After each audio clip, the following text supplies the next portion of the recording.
आप पढ़ रहे थे राउल्ट्स लॉ, अब वो भी ऐसा राउल्ट्स लॉ जिसमें दोनों लिक्विड वोलेटाइल होने चाहिए ना, ऐसा राउल्ट्स लॉ पढ़ रहे थे। ठीक, अच्छा फॉर्मूला ये निकाला था हम लोगों ने, total pressure equal to partial pressure of A plus partial pressure of B. A का partial pressure P not A into x A, B का partial pressure P not B into x B, total pressure. X A क्या है, A का mole fraction liquid में solution में होता है, x B क्या है, बी का मोल फ्रैक्शन सॉल्यूशन में। पी नॉट ए क्या है, ए का वेपर प्रेशर प्योर स्टेट में, पी नॉट बी क्या है, बी का वेपर प्रेशर प्योर स्टेट में। हमने एक खुराफात ऐसी भी कर दी थी, हमने कहा था आप चाहो तो इसको ऐसे भी लिख सकते हो, पी नॉट बी इंटू हमने 1 माइनस एक्स ए कर दिया था, फिर हमने एक्स ए कॉमन निकाल लिया था, उससे बेटा ये आ गया था P not A minus P not B x A plus आ गया था पी नॉट बी, यही तो आया था। ऐसा ये फॉर्मूला भी इस्तेमाल हो सकता है। एक्स ए क्या है, ए का मोल फ्रैक्शन, ए लिक्विड का मोल फ्रैक्शन है, ये पी नॉट बी क्या है, अरे वेपर प्रेशर आप बी है यार, ए पी नॉट ए क्या है, वेपर प्रेशर आप ए। हमने कहा था इस फार्मूले का इस्तेमाल होगा और इस फार्मूले का इस्तेमाल होगा। आप पहले तीसरा फार्मूला बता दें, फिर 3 के अलावा चौथा फार्मूला नहीं लगेगा। जितने बता दे रहे हैं इतने लगेंगे, सारे सवाल तुम्हारे अपने आप सॉल्व हो जाएंगे। कोई हो तो अभी दे देना, वो भी लगाएंगे, और पहले हम लगवा दें, बाद में तुम पूछना। एक चीज़ और बताते हैं, हमने बेटा बताया था मोल फ्रैक्शन इन वेपर फेज, इसका काम पड़ेगा भी। एक फॉर्मूला बताया था मोल fraction in vapour phase, vapour phase में मोल फ्रैक्शन। तो यार वेपर फेज में मोल फ्रैक्शन का फॉर्मूला जानते हो क्या होता है, partial pressure upon total pressure.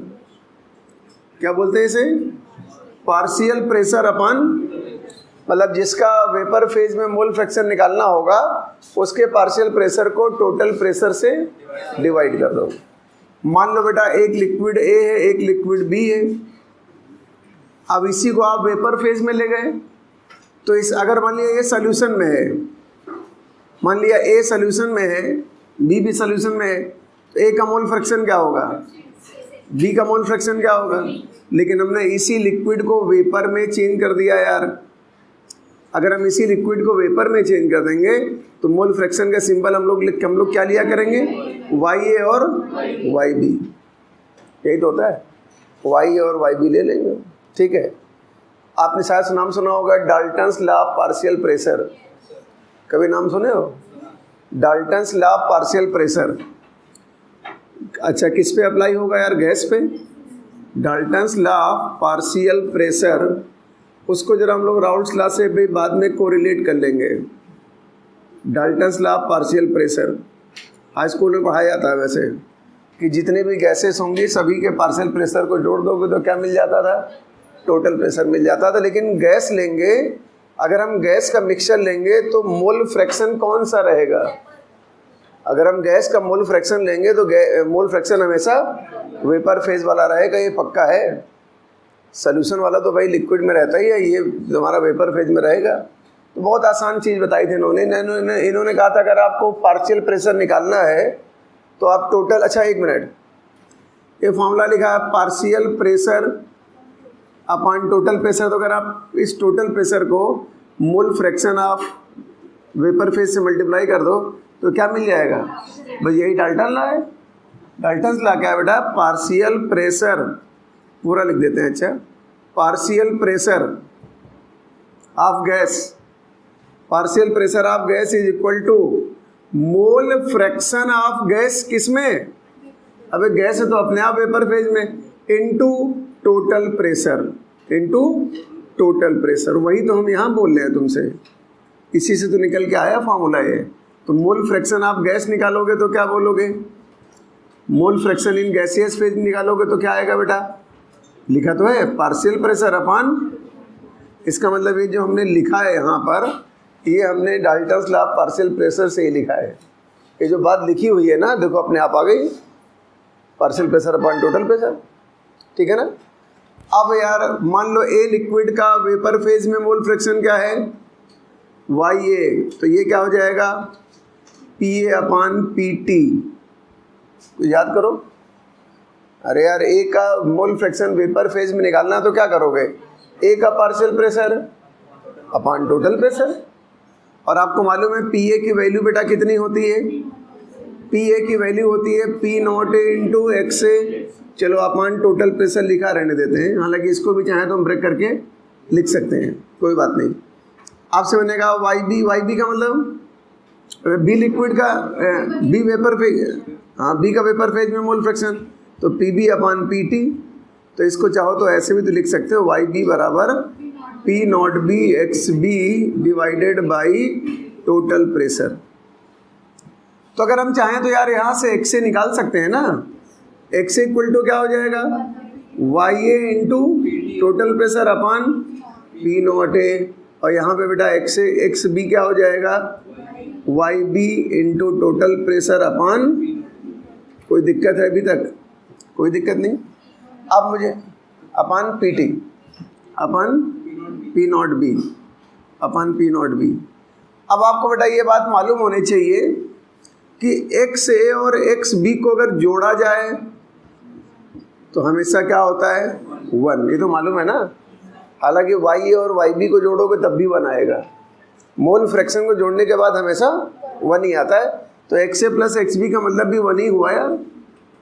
अब जरा ध्यान दो, XA की वैल्यू क्या है, YA PT upon P0A plus XB की वैल्यू क्या है, YB total pressure upon P0B equal to क्या है बेटा, 1।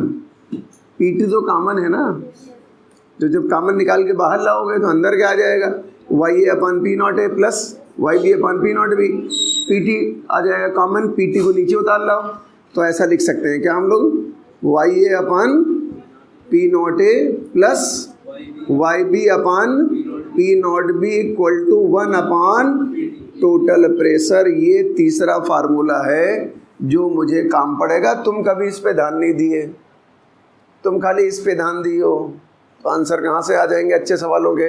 तो ये पहला फार्मूला लगेगा राउल्स लॉ में, ये दूसरा फार्मूला, खाली स्टाइल बदली गई है, और ये तीसरा फार्मूला, ये बहुत काम पड़ेगा। 1 upon total pressure equal to YA upon P0A plus YB upon P0B। वो हमने पूरा डेरिवेशन किया है, तुम चाहो तो डायरेक्ट भी याद कर सकते हो, हम तो इसलिए करते हैं कि डायरेक्ट ना याद रहे तो करके ऐसे निकाल सकते हो ना, इसलिए ये फार्मूला हमारे लिए मेन हो गया, ये मेन हो गया और ये मेन हो गया। ये 3 फार्मूले ऐसे हैं कि इससे तुम्हारे यार वेपर प्रेशर के जितने भी न्यूमेरिकल होंगे वो ज़्यादातर लग जाएंगे, कुछ नहीं लग पाएंगे क्योंकि अभी उसका कॉन्सेप्ट नहीं दिया मैंने, तो धीमे धीमे वो भी मिल जाएगा तो आ जाएगा। जैसे कई बार बोलेगा लिक्विड को 100% वेपर में चेंज कर दो, वेपर को लिक्विड में चेंज कर दो, उस तरह के सवाल अभी नहीं है, वो बाद में बता देंगे। कई सेंटेंस आएंगे, डिस्टिलेट क्या होता है, कंडेंसेट क्या होता है, ऐसे वर्ड बोलेगा, तो वो सब आगे बात करेंगे, जब उस लेवल का सवाल आएगा तो लगाएंगे। तो हालांकि उस तरह के सवाल तुम्हारे एग्जाम में नहीं आता है, तुम्हारे एग्जाम में आएगा तो या तो इस पे आएगा या इस पे आएगा या उस पे आएगा। जो ज़्यादा पढ़ना भी तो बेकार है, उसका क्या मतलब है, कोई दिखावा थोड़ी करना है कि तुमको ज़्यादा पढ़ा के और कंफ्यूज कर दें। इसके अलावा कोई सवाल आए तो बताना, तुम कोई हो तो अभी दे तो लगा दें, पहले हम लगवा लें, निकाल लो सवाल कहीं का भी हो, वेपर प्रेशर का होना चाहिए।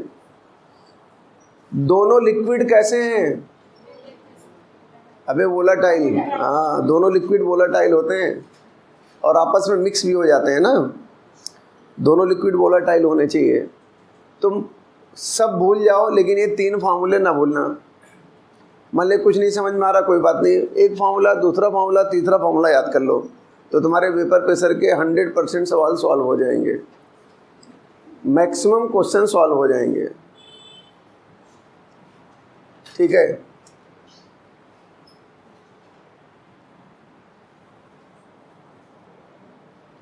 तो ये फार्मूला तो परसों ही बता चुके थे लास्ट टर्न पर, आज वो फार्मूला बता दिया, YA upon P0A plus YB upon P0B equal to 1 upon PT total pressure. YA और YB mole fraction in vapour phase है। तो अगर हम किसी न्यूमेरिकल में तुमसे वेपर फेज में मोल फ्रैक्शन पूछेंगे तो आप पार्शियल प्रेशर निकाल के टोटल प्रेशर से डिवाइड कर दोगे। जिस कंपाउंड का वेपर फेज में मोल फ्रैक्शन पूछेंगे उसका पार्शियल प्रेशर निकाल के टोटल प्रेशर से डिवाइड कर देना। अभी न्यूमेरिकल लगाते हैं, कम से कम 4 न्यूमेरिकल तो लगाने पड़ेंगे ना, तभी क्लियर हो पाएगी बात। 4-5 न्यूमेरिकल लगाने के बाद ही पूरी बातें हो पाती हैं। तो हम आज का पहला क्वेश्चन ले रहे हैं जो बहुत ही आसान होता है, इससे आसान सवाल नहीं होता है। उसने कहा क्या 39 ग्राम्स ऑफ बेंजीन, ये एकदम बच्चों वाला सवाल बोल रहा हूँ मैं, हालांकि एग्जाम में ये भी आ चुका है। And 92 grams of toluene C6H5CH3 को बेटा क्या बोलते हैं, toluene. 39 grams of benzene and 92 grams of toluene are mixed to form ideal solution. अभी आइडियल सोल्यूशन क्या होता है अभी पढ़ेंगे हम। ये जो राउट्स ला है वो आइडियल सोल्यूशन पे ही लगता है, इसलिए लिखना पड़ता है mix to form ideal solution. If vapour pressure of benzene is, चलो अपने मन से कुछ मान ले रहे हैं, 400 mmHg and vapour pressure of toluene is 300 mmHg। अब हम इस सवाल में कई सारे पार्ट एक साथ पूछने जा रहे हैं, ठीक है। Vapour pressure of toluene, C6H5CH3 को टोल्यूइन बोलते हैं। उसने बोला कैलकुलेट पहला पार्ट बेटा उसने बोला total vapour pressure of solution, ये तो पूछना ही था उसको, सॉल्यूशन का टोटल वेपर प्रेशर पूछना ही था। और दूसरा बेटा पार्ट उसने पूछ दिया मोल फ्रैक्शन ऑफ बेंजीन की जगह टोल्यूइन भी पूछ सकते हैं, इन वेपर फेज। 2 सवाल हैं। उसने कहा बेंजीन का मोल फ्रैक्शन निकालना है वेपर फेज में। बेंजीन का मोल फ्रैक्शन जो है आपको वेपर फेज में निकालना है, ठीक है ना। बेंजीन का मोल फ्रैक्शन आपको वेपर फेज में निकालना है। अब जरा ध्यान दो, 2 सॉल्यूशन को जब 2 लिक्विड को मिला दिया तो राउट्स ला तो लगना ही लगना है यार। तो फार्मूला वैसे क्या होगा, total pressure equal to benzene का पार्शियल प्रेशर प्लस टोल्यूइन का पार्शियल प्रेशर। पार्शियल प्रेशर का फॉर्मूला क्या होता है, P0 बेंजीन इंटू बेंजीन का मोल फ्रैक्शन प्लस टोल्यूइन का वेपर फेज में, टोल्यूइन का वेपर प्रेशर प्योर स्टेट में इंटू इसका टोल्यूइन का मोल फ्रैक्शन। तो यार बेंजीन का आपको वेपर प्रेशर तो दिया है 400, टोल्यूइन का भी वेपर प्रेशर दिया है 300, बेंजीन का आपको मोल फ्रैक्शन तो नहीं दिया है ना। तो भैया मोल फ्रैक्शन तो निकालना पड़ता है यार। मोल फ्रैक्शन निकालने के लिए पहले क्या निकालने पड़ते हैं, मोल।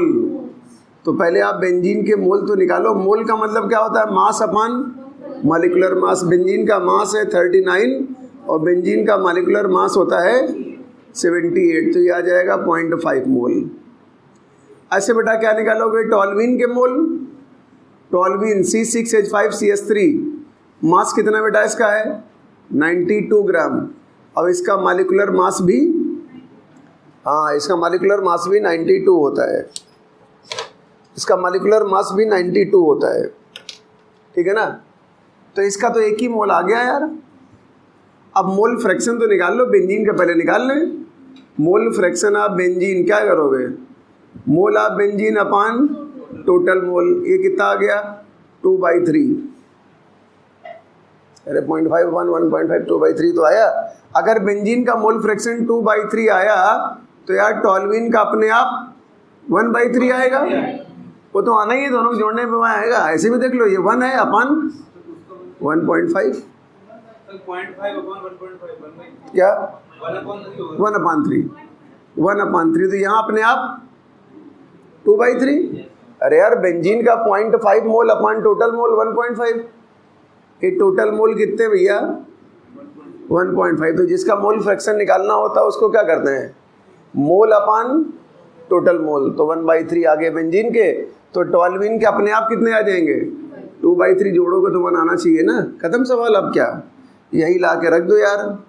बेंजीन का वेपर प्रेशर कितना है 400, मोल फ्रैक्शन कितना आया 1/3, मोल फ्रैक्शन आया 1/3 प्लस टॉल्यूइन का 300 और मोल फ्रैक्शन क्या आया, बस खत्म, इसको जोड़ लीजिए तो ये हो जाएगा 400/3 मतलब 133.3 मान लो, प्लस तुम्हारा हो जाएगा कितना 200, ये तुम्हारा हो गया 200, तो ये हो गया 333.3, ये टोटल प्रेशर आ गया। अच्छा ये क्या है 133.3 क्या है, बेंजीन का पार्शियल प्रेशर मल्टीप्लाई करने के बाद आया है ना। ये क्या है टॉल्यूइन का, अरे ये मल्टीप्लाई करने के बाद आया तो पार्शियल प्रेशर होगा ना। इस सवाल का एक पार्ट सॉल्व हो गया, टोटल प्रेशर कितना आ गया 333.3। दूसरे पार्ट में क्या पूछा है, बेंजीन का क्या निकालो, मोल फ्रैक्शन, वो भी किसमें, तो फार्मूला तो लगाओ यार। मोल फ्रैक्शन इन वेपर फेज क्या होता है बताओ, बार बार बोल रहा हूँ मैं, partial pressure upon total pressure, partial pressure of benzene upon total pressure. तो बेंजीन का पार्शियल प्रेशर कितना आया है 133.3 आया है और टोटल प्रेशर कितना है 333.3 है, बस यही आंसर है। यही बेंजीन का वेपर फेज में मोल फ्रैक्शन है, और जब बेंजीन का निकल आएगा तो टॉल्यूइन का तो अपने आप निकल आएगा, एक से घटा देना। वेपर फेज के मोल फ्रैक्शन के सवाल खूब पूछे जाते हैं। देखो अगर वेपर फेज में मोल फ्रैक्शन पूछा है तो आपको टोटल प्रेशर तो किसी भी कीमत में निकालना ही पड़ेगा ना, टोटल प्रेशर निकालना पड़ेगा इसी फॉर्मूले से, और ये पार्शियल प्रेशर है 133.3। तुम कहोगे 400 क्या है, ये प्योर स्टेट में वेपर प्रेशर है, मोल फ्रैक्शन से मल्टीप्लाई करने के बाद क्या आता है पार्शियल प्रेशर, तो जिसका निकालना होता है उसके पार्शियल प्रेशर को टोटल प्रेशर से डिवाइड कर देते हैं। ये तुम्हें मालूम ही है। ये पहला क्वेश्चन था लेकिन ये बहुत ही आसान था, ये 2 कौड़ी वाला सवाल है। कितने कौड़ी वाला, और ऐसे आते हैं यार, ऐसा नहीं, कंपटीशन में सब ऐसे ही सवाल आते हैं। केमिस्ट्री का कोई सवाल बहुत टफ नहीं आता है, डायरेक्ट फार्मूले पे होते हैं ना, इसलिए ज़्यादा टफ थोड़ी होता है, डायरेक्ट फार्मूले पे होते हैं। छाप रहे होगे इसको, अपने आप नहीं लगा पाओगे घर पे क्या। क्वेश्चन नंबर 2 थोड़ा सा चेंज करते हैं इस बार। क्वेश्चन नंबर 2 में हमने बेटा क्या दिया, उसने कहा कि vapour pressure of solution, vapour pressure of solution at particular temperature is given by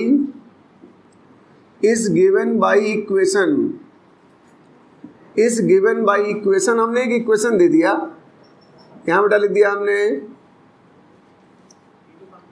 यहाँ पे लिख दिया हमने PT इक्वल टू, कोई वैल्यू दे रहा हूँ तो मैं, चलो लिख दिया हमने यहाँ पे 160, ठीक है, इनटू यहाँ लिख दिया XB प्लस बेटा लिख दिया हमने यहाँ पर, चलो लिख दिया यहाँ पे हमने 82, ऐसा लिख दिया।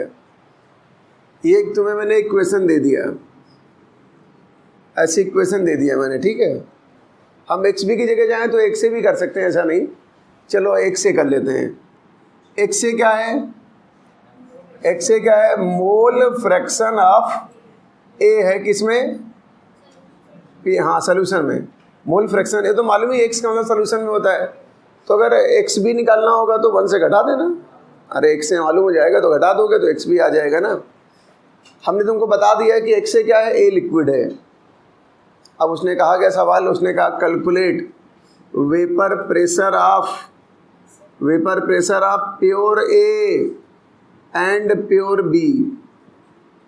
अरे 2 लिक्विड होंगे कि नहीं होंगे यार, अबे 2 लिक्विड होंगे, तो अगर 2 लिक्विड होंगे तो A का भी वेपर प्रेशर निकालना है, P0A निकालना है, मतलब हाँ, इसका मतलब आपको क्वेश्चन में P0A निकालना है और P0B निकालना है। ऐसा क्वेश्चन 10 सेकंड का होता है, 10 सेकंड से भी कम समय लगता है। इसका सही तरीका तो लंबा है लेकिन जुगाड़ इसका बहुत आसान है।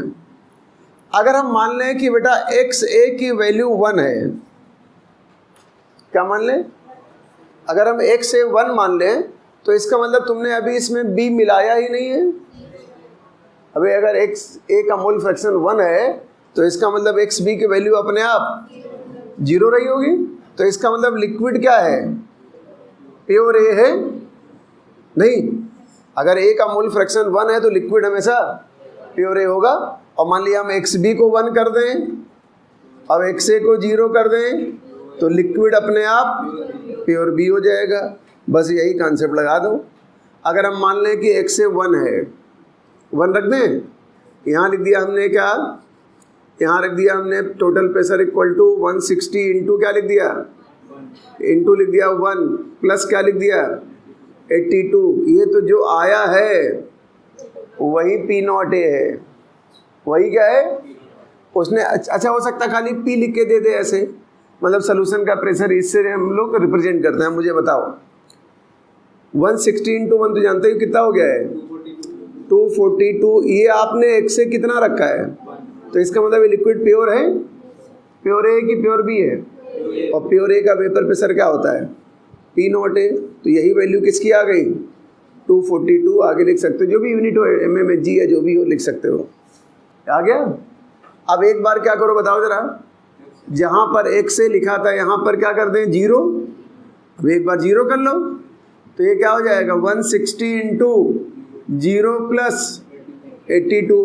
एक्स ए की वैल्यू 0 लिखने का मतलब, एक्स ए की वैल्यू 0 लिखने का मतलब लिक्विड प्योर बी है। तो इसका मतलब इस बार क्या आ गया 82 आ गया। बस यही आंसर है, बस यही आंसर है। एक बार आपने एक्स ए की वैल्यू क्या रखी, इतना तो दिमाग लगाना पड़ेगा कि एक्स ए 1 है तो लिक्विड प्योर है, एक्स ए 1 है तो क्या कुछ मिलाया गया क्या यार। जब मोल फ्रैक्शन 1 से कम होते हैं तभी तो मिक्सर होता है। अगर हमने बोला ए का मोल फ्रैक्शन 1 है तो इसका मतलब खाली ए है, अब 1 से 0 है तो इसका मतलब खाली बी है। तो एक बार मैंने एक्स ए की वैल्यू क्या रख दिया 1 रखने का मतलब क्या निकल आएगा प्योर ए आ जाएगा। और एक बार हम एक्स से क्या रख देंगे 0 तो प्योर बी आ जाएगा। जब एक्स से 0 होगा तो एक्स भी अपने आप, जब एक्स से 0 होगा तो एक्स भी अपने आप 1 होगा। एक्स भी 1 होने का मतलब लिक्विड क्या हो गया। बस इसके एक आंसर आ गया 242, एक आंसर क्या आ गया 82 आ गया। और तुमको मैंने अभी एक फार्मूला दिया था, भूल गए 5 मिनट पहले, हमने दिया था P not A minus P not B. यहाँ लिखा था एक्स ए प्लस लिखा था हमने पी नॉट बी लिखा था। तो ये जो P नॉट B है वही तो 82 है, फॉर्मूला लिखा था ना। ये जो P नॉट B वही क्या है। अब P नॉट B यहाँ 82 रख लो, P नॉट B यहाँ 82 रख लो, अपने आप ही क्या आ जाएगा यही आंसर आएगा कितना। तो इसका प्रॉपर तरीका किस फॉर्मूले से लगाने का था। अगर आपको लिख के लगाना होता किसी डिस्क्रिप्टिव एग्जाम में तो इस फार्मूले का इस्तेमाल करते हैं। इन दोनों की जगह क्या लिखा था 160, ये क्या लिखा था एक्स ए, ये क्या है इसकी जगह क्या लिखा था 82 लिखा था। अब बताओ तो P नॉट B की वैल्यू तो डायरेक्ट कितनी दिख रही है, तो वही लिख दिया, हमारा भी तो 82 ही आया। तो ये इस फार्मूले से सॉल्व होता, लेकिन इससे कहाँ तक करते रहोगे तुम। डायरेक्ट देखो ऐसे क्या करो, अगर एक्स ए की वैल्यू आपने 1 रख दिया तो लिक्विड क्या है प्योर ए, क्या मिल जाएगा। और आपने एक्स ए की वैल्यू 0 रख दिया तो लिक्विड क्या है प्योर बी, तो आपको बी मिल जाएगा। बस यही आंसर हो गए। इससे सॉल्व करोगे तब भी वही आंसर आएगा। तो इसलिए आपको सही फार्मूला तो वैसे ये वाला था, सही फार्मूला तो ये वाला था, लेकिन हमने जुगाड़ से आंसर निकाल लिया। एक्स ए की वैल्यू एक बार 1 रख दिया, पी नॉट ए आ गया। एक्स ए की वैल्यू एक बार 0 रख दो, एक्स से 0 होगा तो एक्स भी अपने आप 1 हो जाएगा, प्योर लिक्विड बी आ जाएगा। ऐसा सवाल आ चुका है, हमने वैल्यू चेंज कर दिया है। वहाँ पर उसने 179 प्लस 92 दिया था, सवाल में क्या दिया था 179 प्लस 92, तो वैल्यू तो चेंज ही कर सकते हैं यार, उसमें क्या। बहुत शानदार। ऐसा क्वेश्चन अगर आता तो ज़्यादातर बच्चे छोड़ आते हैं, छोड़ने के लिए थोड़ी पैदा हुए हो। एग्जाम का मतलब होता है करके आना, इसलिए आपको करके आना पड़ेगा। ये दूसरा सवाल था। अब मैं तीसरा क्वेश्चन ले रहा हूँ, पहले इसको नोट कर लो। इसका प्रॉपर मेथड कहाँ से आएगा, यहाँ से। P not A minus P not B की वैल्यू क्या दी है। अबे P not B minus P not A minus P not B की वैल्यू क्या दी है 160, और पी नॉट बी तुम्हारे हिसाब से कितना है 82, क्योंकि लिखा हुआ 82। जोड़ लो जरा, इधर ले जाओ, तो पी नॉट इक्वल टू अपने आप क्या आया 160 प्लस 82 कितना आया? तो मैंने ऐसे लिख दिया, कोई गुनाह कर दिया क्या? ऐसे भी कितना आया? 242, ऐसे भी 242 आया। इसलिए एक बार एक से को 1 मान लो, एक बार एक से को 0 मान लो। 1 मानोगे तो प्योर ए हो जाएगा, 0 मानोगे तो प्योर बी हो जाएगा। वही पूछ रहा था प्योर स्टेट में। क्वेश्चन नंबर 3, उसने कहा when 1 mole of A and 3 moles of B, 3 moles of B are mixed, liquid है ये, गैस नहीं है। 1 mole of A liquid and 3 mole of B liquid are mixed to form solution, mixed to form solution. The vapor pressure of solution, the vapor pressure of solution is 550 mmHg। Competition का आया सवाल है, लेकिन हम value भी नहीं change कर रहे हैं बाई चांस, क्योंकि आंसर याद है तो उसी हिसाब से आंसर सही आ जाएगा, निकाल लेंगे, है ना। हालांकि चाहे तो वैल्यू चेंज कर दे, कोई फर्क नहीं पड़ेगा। 550 mmHg। If 1 mole of B is further added, मतलब आपने 1 मोल B का और डाल दिया बाद में, द वेपर प्रेशर, मतलब A का वही है जितना था, vapour pressure of solution becomes 560 mmHg। अब बेटा सॉल्यूशन का वेपर प्रेशर 560 mmHg हो गया, ठीक है ना। सॉल्यूशन का वेपर प्रेशर जो है 560 mmHg हो गया। अब आपसे पूछ रहा है calculate P0 A and P0 B। इसका मतलब आपको दोनों लिक्विड के वेपर प्रेशर किस में निकालने हैं? प्योर स्टेट में। अबे P0 A P0 B क्या होता है बताओ? वेपर प्रेशर किस में निकालना है? प्योर स्टेट में निकालना है। निकाल डालो, 1 मिनट। 2 इक्वेशन बनेंगी, क्योंकि एक बार अलग केस है, एक बार अलग केस है। लिखा हमने केस 1। केस 1 में A के कितने मोल हैं? 1 मोल। B के कितने मोल हैं? 3 मोल। PT total pressure 550। Case number 2 लिख दिया।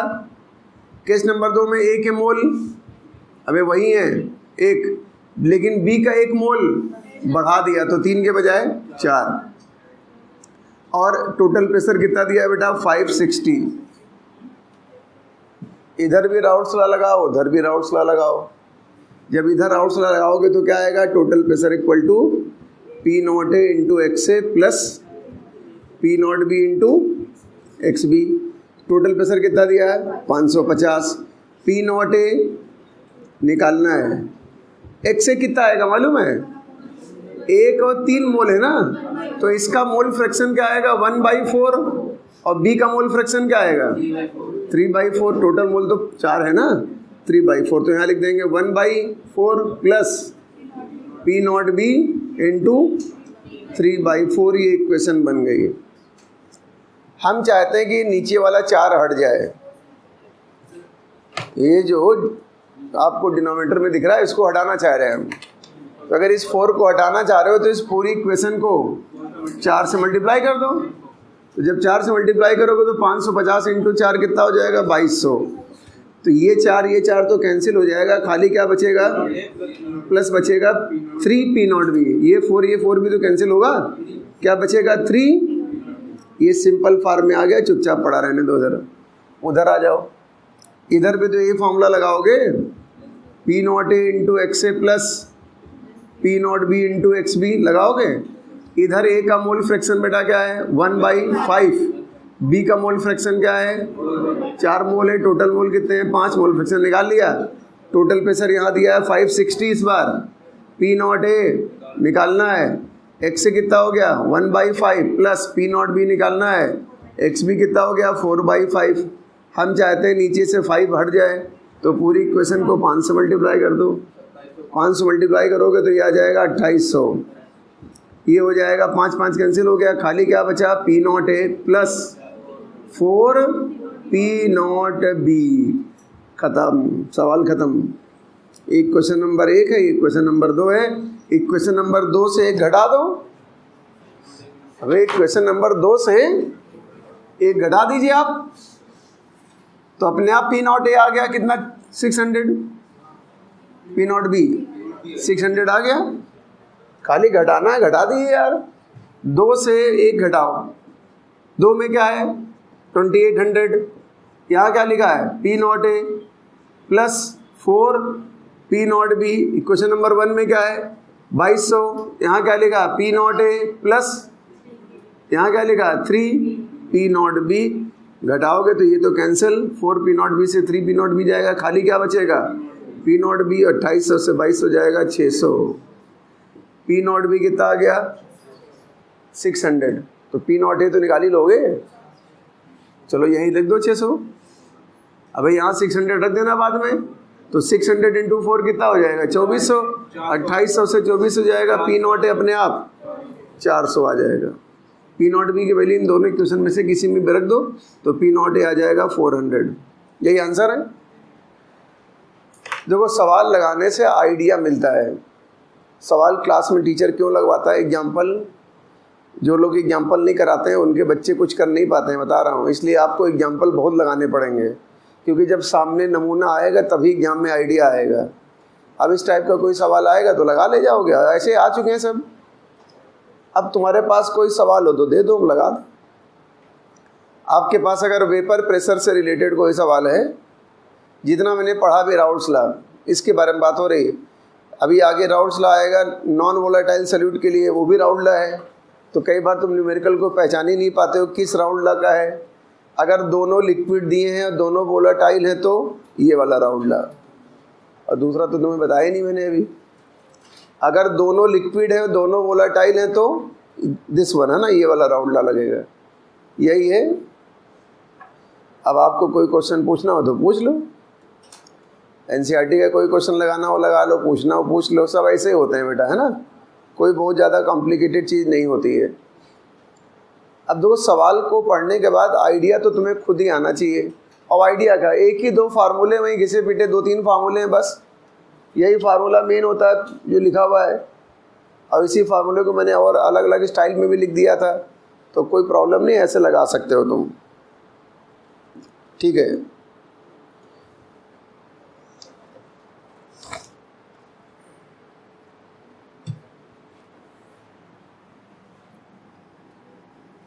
दो से हमने एक घटा दिया है, नोट कर लिए, फिर आगे बढ़ते हैं।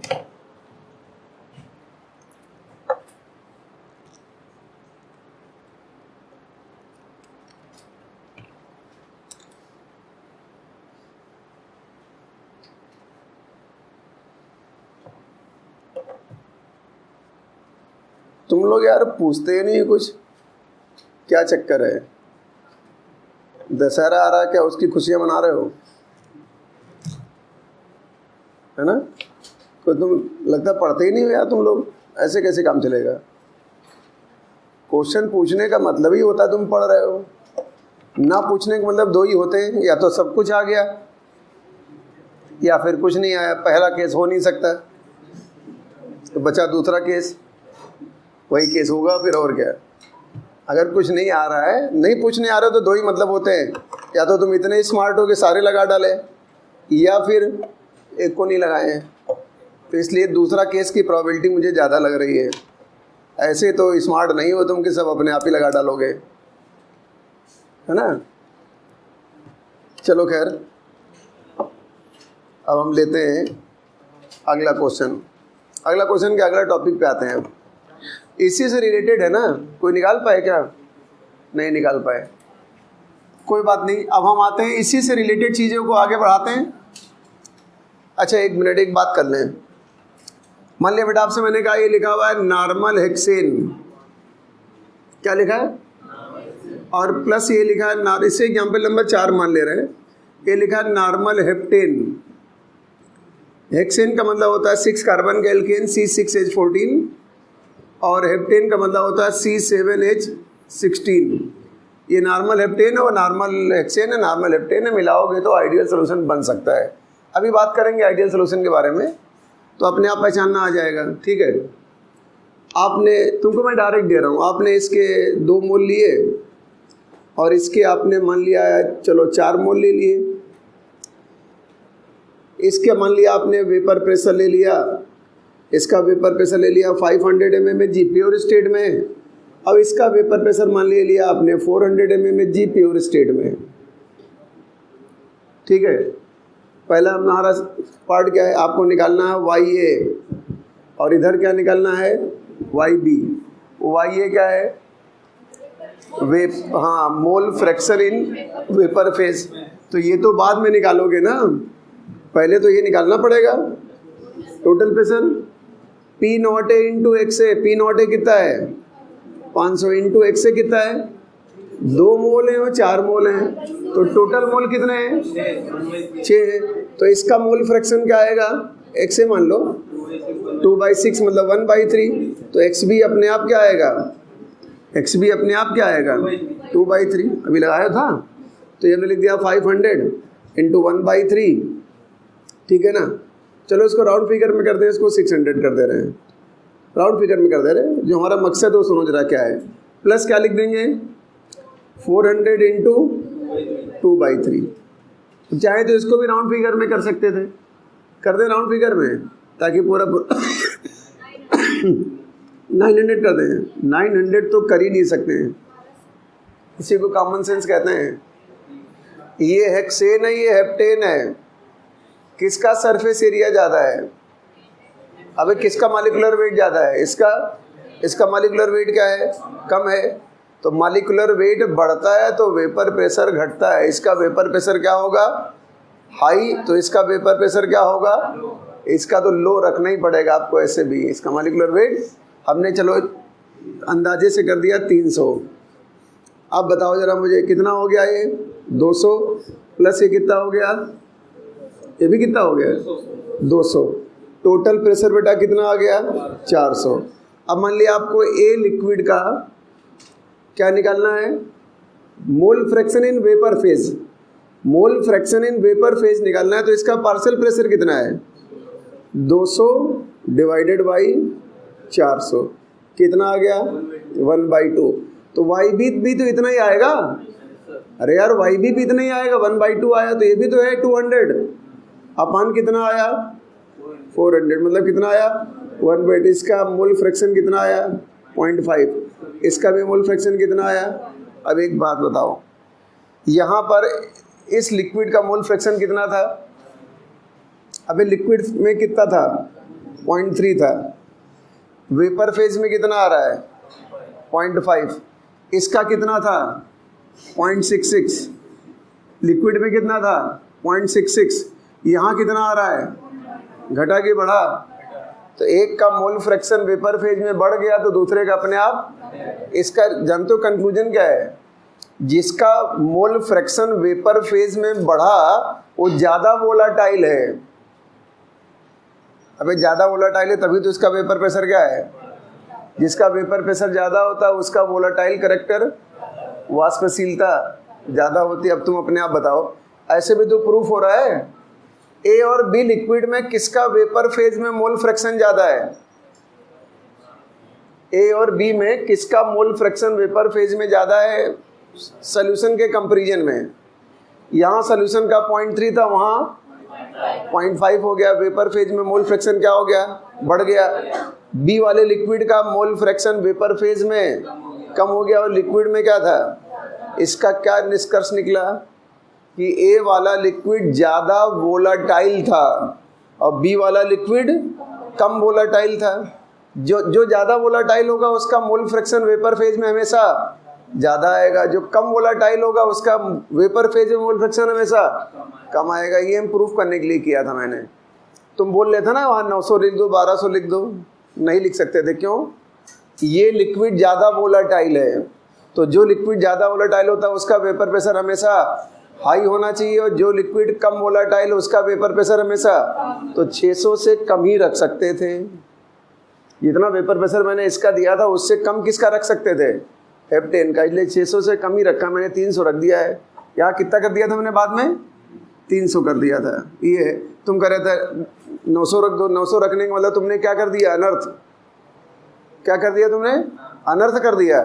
सुन लो क्या बोल रहा हूँ, जिसका मोल फ्रैक्शन वेपर फेज में ज़्यादा, वो ज़्यादा वोलाटाइल, वो ज़्यादा वोलाटाइल। एक रूल होता है कोनोवोल्फ्स रूल, कोनोवोल्फ्स रूल।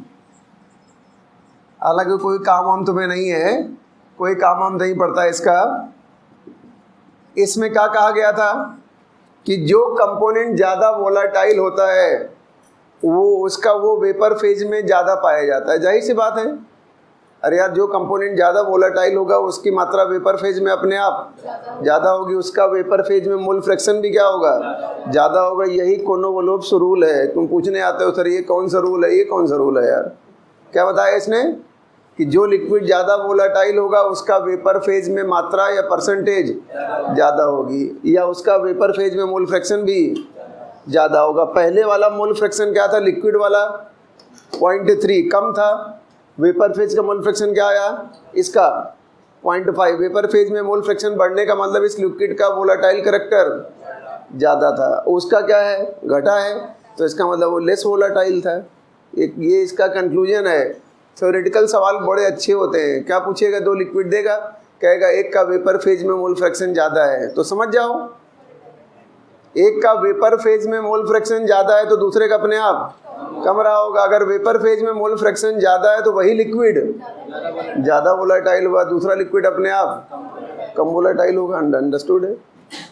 एक क्वेश्चन करते हैं बहुत छोटा सा बच्चों वाला। अब की ना बोलना, अब की ना कहना कि हमको आया नहीं। सुनो, मान लिया बेटा आपसे मैंने कहा कि एक लिक्विड ए है, एक लिक्विड बी है, और हमने कहा इसका वाई ए की वैल्यू है 0.3 और वाई बी की वैल्यू अपने आप वो देगा थोड़ी। उसने कहा इसका वाई ए 0.3 है तो बी का अपने आप मोल फ्रैक्शन इन वेपर फेज अपने आप लिख लेना 0.7 हो जाएगा। ठीक है, आप मुझे बताओ। अब उसने कहा कौन सा ऑप्शन सही है, ए बी सी डी, हम दो ही बना रहे हैं। उसने कहा पी नॉट ए है 300 और इसका पी नॉट बी है 500 mmHg में, इसका पी नॉट ए है 800, इसका पी नॉट बी है 600। तीसरा ऑप्शन उसने कहा इसका पी नॉट ए है 600 और इसका पी नॉट बी क्या है 600। ठीक है, और उसने बोल दिया इसका पी नॉट ए जो है वो बेटा है 2000 mmHg और इसका पी नॉट बी जो है वो 1000 mmHg है। अब तो तुक्का मार सकते हो। ए का वेपर फेज में मोल फ्रैक्शन कम, अगर वेपर फेज में मोल फ्रैक्शन कम है तो लिक्विड में क्या रहा होगा, ज़्यादा रहा होगा। इसका ए का वेपर फेज में मोल फ्रैक्शन कम है, इसका मतलब ये क्या है, कम वोलाटाइल। इसका वेपर फेज में मोल फ्रैक्शन कम है, उसका मतलब वो लेस वोलाटाइल। ये लेस वोलाटाइल है कि मोर वोलाटाइल है, हैं? अभी देखा था आपने, एक का आया था 0.5, दूसरे का भी 0.5 था। किसके कंपेरिजन में बढ़ गया था? हाँ, लिक्विड के कंपेरिजन में। अगर अच्छा बताओ, अगर मान लिया वेपर फेज में मोल फ्रैक्शन कम आया है तो लिक्विड फेज में मोल फ्रैक्शन क्या रहा होगा, ज़्यादा रहा होगा। पहले एक से क्या रहा होगा, 0.3 से ज़्यादा रहा होगा। अब क्या हो गया है, तो लिक्विड लेस वोलाटाइल है कि मोर वोलाटाइल है? पक्का बताओ। उसमें अच्छा पिछले वाले सवाल में क्या हुआ था, 0.33 था, अभी यहाँ 0.33 था, उससे कितना हो गया था 0.5। तो अगर वेपर फेज में मोल फ्रैक्शन बढ़ता है तो मोर वोलाटाइल, और वेपर फेज में मोल फ्रैक्शन घटता है तो इसका मतलब ये लेस वोलाटाइल है, ये मोर वोलाटाइल है। और जो मोर वोलाटाइल होता है उसका वेपर प्रेशर हाई होता है, और जो लेस वोलाटाइल होता है उसका वेपर प्रेशर लो होता है। इसका मतलब ए का वेपर प्रेशर हमेशा बी से लो होगा। तो ये आंसर तो सही है, ये गलत है, ये गलत है, ये भी गलत है। आंसर केवल कौन सही हुआ, ए वाला। क्या कैलकुलेट करोगे क्या, डायरेक्ट नहीं बता पाओगे? अरे 4 में से एक ही आंसर तो सही है, तुक्का तो मार ही सकते हो ना।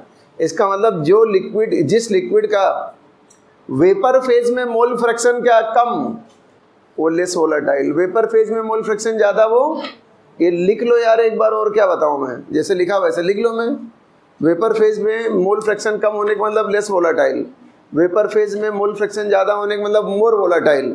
जो ज़्यादा वोलेटाइल होगा उसका वेपर प्रेशर, जो ज़्यादा उड़ेगा, ज़्यादा वेपोराइज होगा, उसका वेपर प्रेशर अपने आप हाई होगा। अंडरस्टूड है यार? तो इसलिए ये सब कॉन्सेप्ट तुम्हें आने चाहिए। थ्योरेटिकल सवाल भी काफ़ी अच्छे होते हैं। चलो खैर, ये सब बात हो गई। अब हम बात करने जा रहे हैं आइडियल सोल्यूशन किसे कहते हैं बेटा। Ideal solution, non ideal solution. कई लोग आइडियल सोल्यूशन के एग्जाम्पल को तुम्हें याद कराएंगे, याद करने का कुछ नहीं है।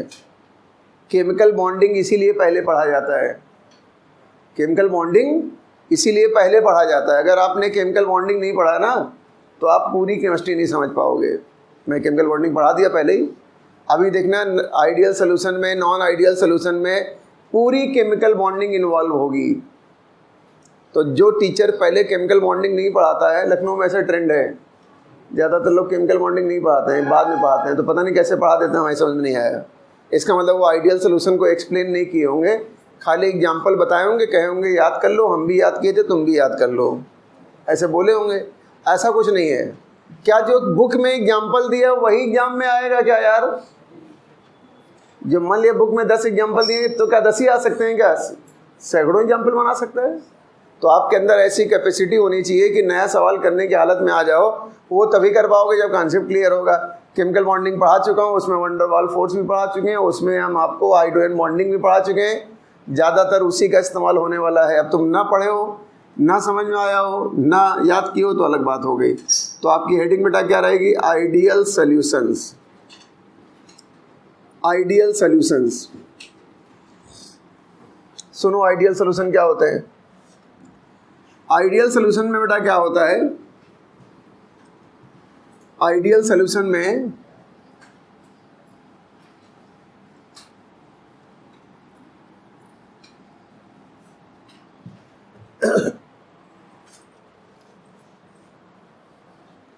मान लिया आपने ए लिक्विड लिया और ये बेटा आपने बी लिक्विड लिया।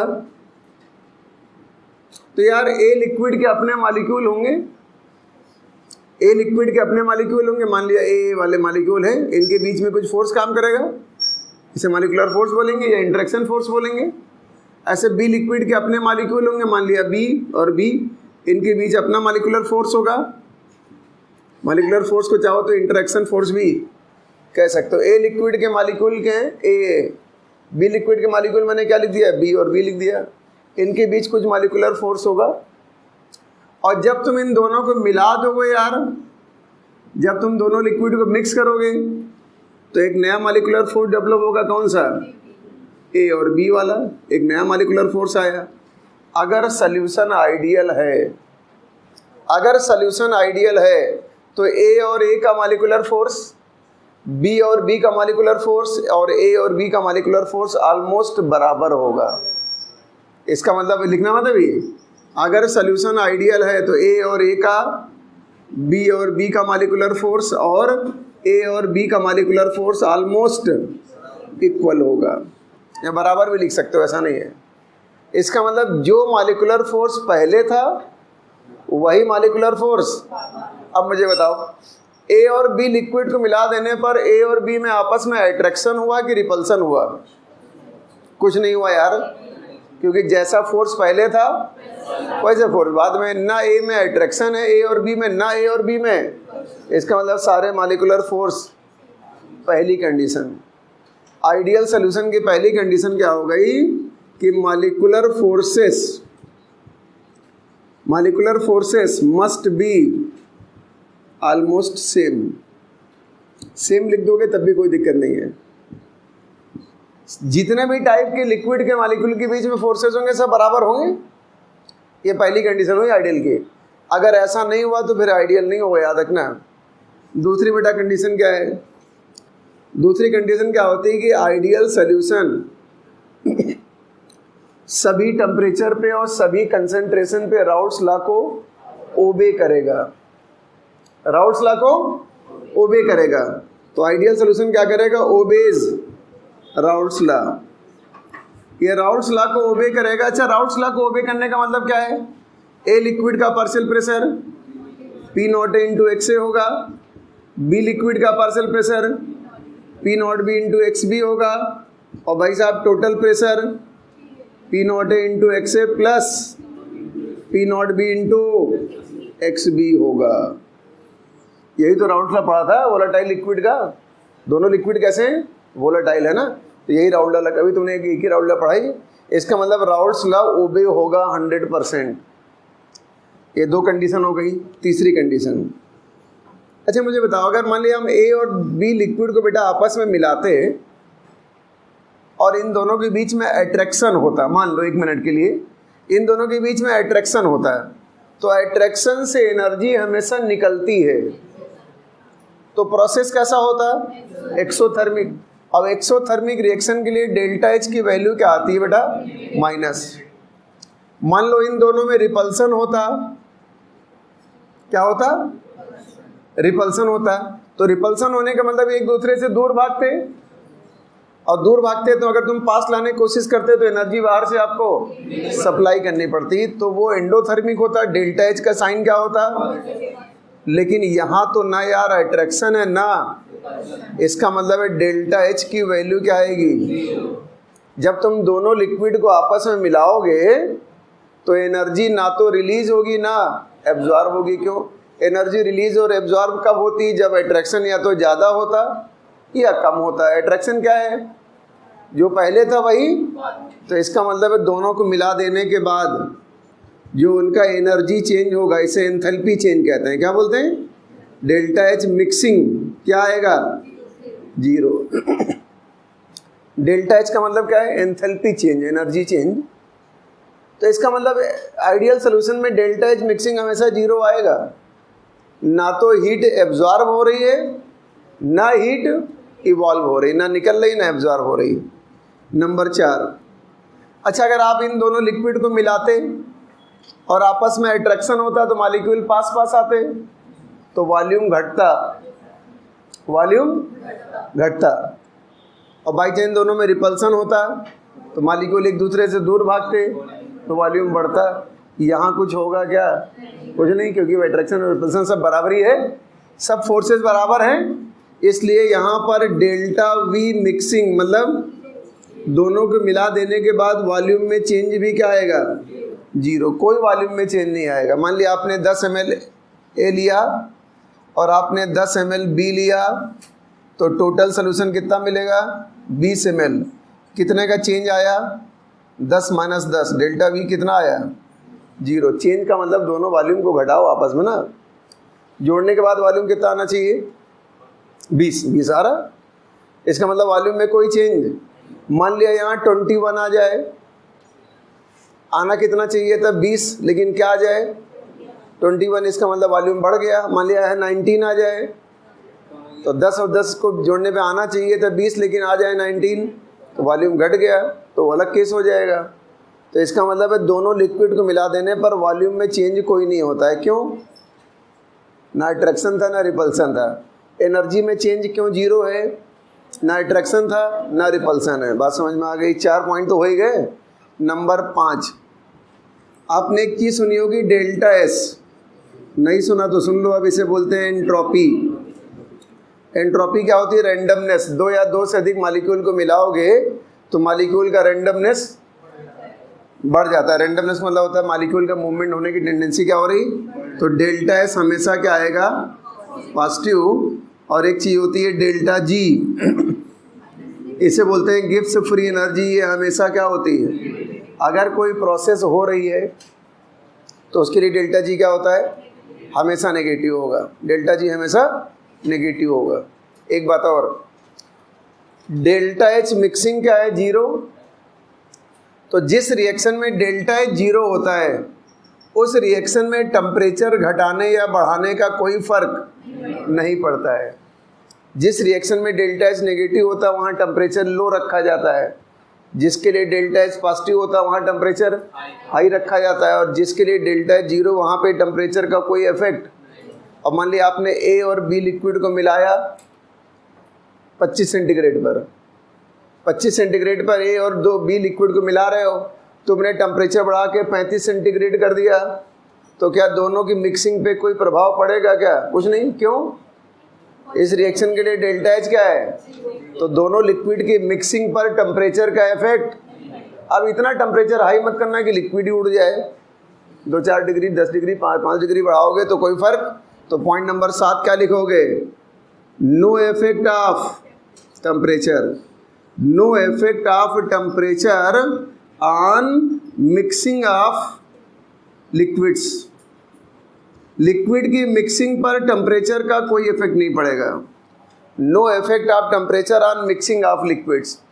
अगर आप दो लिक्विड को मिक्स कर रहे हो तो टेम्परेचर का इफेक्ट क्यों नहीं पड़ेगा? अबे हर बात का रीजन है यार, क्यों नहीं पड़ेगा? डेल्टा जीरो और जिस रिएक्शन में डेल्टा जीरो होता है वहाँ टेम्परेचर का प्रभाव नहीं पड़ता। खत्म, सारी बातें क्लियर हो रही हैं। अब मान लिया हम पूछ दें कि आइडियल सोल्यूशन में डेल्टा जीरो क्यों आया, बता दो। No attraction no repulsion. पूछेगा वॉल्यूम में चेंज क्यों नहीं आया? क्योंकि अट्रैक्शन रिपल्सन होगा तब तो वॉल्यूम में चेंज आएगा, है ना। वॉल्यूम में चेंज क्यों नहीं आया? क्योंकि सारे मॉलिक्यूलर फोर्स बराबर है। राउल्ट्स लॉ हमेशा लगेगा, राउल्ट्स लॉ हमेशा लगेगा, पूरा चर्चा ऐसे फॉलो होता है, पूरा 100% फॉलो होता है। तो ये आइडियल सोल्यूशन हुआ। ये आइडियल सोल्यूशन की कंडीशंस हुई, ये बेटा आइडियल सोल्यूशन की कंडीशंस। अब सवाल उठता है कि आइडियल सोल्यूशन को पहचानोगे कैसे? यही तुम्हारे सामने मेन समस्या है। तो हम यहाँ लिखेंगे आइडेंटिफिकेशन ऑफ, यहाँ लिखेंगे आइडेंटिफिकेशन ऑफ, बुक में नहीं लिखा होता है, हम बता रहे हैं आपको अलग से। Identification of ideal solutions. अगर हम दो लिक्विड को आपस में मिला दें, अगर हम दो लिक्विड को आपस में मिला दें तो आप बता सकते हो सॉल्यूशन आइडियल बनेगा कि नहीं बनेगा। अच्छा, अगर आइडियल नहीं बनेगा तो क्या बनेगा? फिर नॉन आइडियल, वो अलग सवाल हो जाएगा फिर। ठीक है, हम आपको बताते हैं 2 पॉइंट, ध्यान देना। आइडियल की बात अगर की जाए तो तुम्हारा वैसे आइडियल से क्या मतलब होता है? तुम्हारा आइडियल से क्या मतलब है?